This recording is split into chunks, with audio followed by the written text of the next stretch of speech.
Friends, welcome to தாளிப்பு ஓசை. இன்றைக்கி நம்ம பார்க்க போகிற ரெசிபி ஆப்பம். இந்த ஆப்பம் எப்படி செய்கிறதுன்னு பார்ப்போம். இது வரைக்கும் நம்ம சேனலுக்கு சப்ஸ்கிரைப் பண்ணாதவங்க சப்ஸ்கிரைப் பண்ணிவிடுங்க. பெல் ஐக்கானை கிளிக் பண்ணி ஆல்ங்கிறத ப்ரெஸ் பண்ணிக்கோங்க. ஆப்பத்துக்கு மாவு ரெடி பண்ணிக்கலாம். இதுக்கு நான் இட்லி அரிசி எடுத்திருக்கேன். இட்லி அரிசி இதோட அளவு 100 கிராம். இதில் 2 தடவை போட்டுக்க போகிறேன்.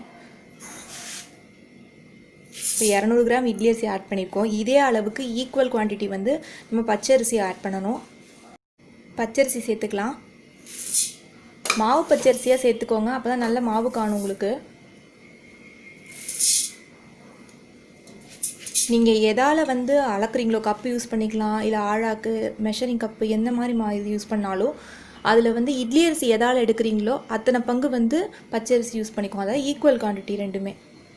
இட்லி ரைஸ் 200 கிராம் எடுத்துக்கிட்டோமா, அதில் ஒரு 1/4 பங்குக்கும் குறைவா, அதாவது 200 கிராமில் 1/4 பங்குக்கும் குறைவா அப்படின்னா 1/4 பங்குனா 50 கிராம் வரும். அதை விட கொஞ்சம் குறைவா அப்படின்னா ஒரு 40 கிராம் கிட்ட, அதாவது ஒரு குழிக்கரண்டி அளவு எடுத்திருக்கேன். உளுந்து கரெக்டாக மெஷர்மெண்ட்டில் சொல்லணும் அப்படின்னா 40 கிராம் எடுத்திருக்கேன். ஒரு 1.25 குழிக்கரண்டி சேர்த்துக்கிறேன். இப்போது இதோட ஒரு 3/4 டீஸ்பூன் வெந்தயம் சேர்த்துக்கிறேன். வெந்தயம் இருந்தால் தான் நல்லா செவந்து வரும். கசக்குன்னு நினைக்காதீங்க, கசக்காது. இப்போ இதை நல்லா வாஷ் பண்ணிவிட்டு நம்ம ஒரு 4 மணி நேரம் ஊற வச்சுக்கலாம்.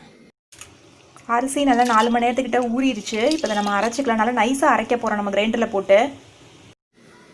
ஊற வச்ச அரிசியை நல்லா அரைச்சிட்டு வந்தாச்சு, நைஸாக அரைச்சாச்சு. இப்போ இதில் உப்பு போட்டு நல்லா கலந்து விட்டுருக்கேன்.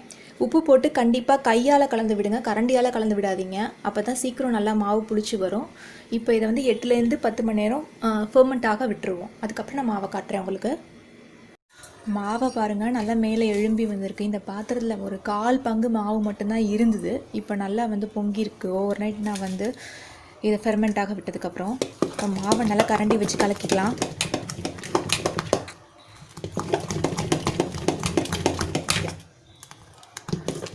மாவோட கன்சிஸ்டன்சி பார்த்துக்கோங்க. பார்த்துட்டு உங்களுக்கு தண்ணி தேவைப்பட்டால் ஆட் பண்ணிக்கோங்க.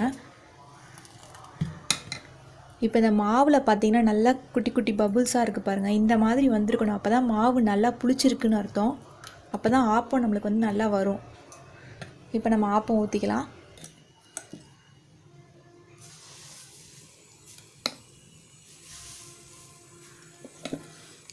மாவை இது போல் ஊற்றிட்டு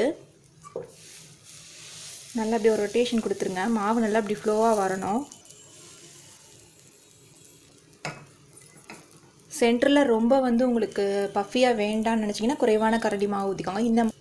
இந்த மாதிரி சுற்றி குட்டி குட்டி ஹோல்ஸ் வரணும். வந்தால் தான் ஆப்ப மாவு கரெக்டான பதத்தில் இருக்குன்னு அர்த்தம். இப்போ மூடி போட்டு வேக வச்சுக்கலாம். கொஞ்சமாக ஆயில் சேர்க்குறேன். இப்போ மூடி போட்டு வச்சுக்கலாம், வேக வச்சுக்கலாம். நடுவில் நல்லா பஃபியாக ஓரமாக எப்படி ரோஸ்டடாக வந்திருக்கு பாருங்கள். அவ்வளோதான், நம்ம ஆப்பம் ரெடி ஆகிடுச்சு. எவ்வளோ கிறிஸ்பியாக எவ்வளோ அழகாக இந்த ஆப்பம் வந்திருக்கு பாருங்கள். ஸோ நான் சொன்ன ரேஷியோ யூஸ் செஞ்சு பாருங்கள். இதில் எந்த ஒரு மிஸ்டேக்ஸும் வராது. மாவு நல்லா புளிக்கணும். சப்போஸ் கிளைமேட் கண்டிஷன் டிஃப்ரெண்ட்டாக இருந்ததுன்னா ஒரு 10 to 12 ஹவர்ஸ்க்கு மேலேயே கூட புளிக்க விடுங்க. அப்போ தான் ரோஸ்ட்டாக நல்லா குட்டி குட்டி ஹோல்ஸாக அந்த மாதிரி வரும், சாஃப்டாக ஆப்பம் வரும். செஞ்சு பார்த்துட்டு உங்கள் கமெண்ட்ஸ் எனக்கு சொல்லுங்கள். இந்த வீடியோ உங்களுக்கு பிடிச்சிருந்துச்சுன்னா லைக் பண்ணுங்கள், ஷேர் பண்ணுங்கள், சப்ஸ்கிரைப் பண்ணுங்கள். தேங்க்ஸ் ஃபார் வாட்சிங்.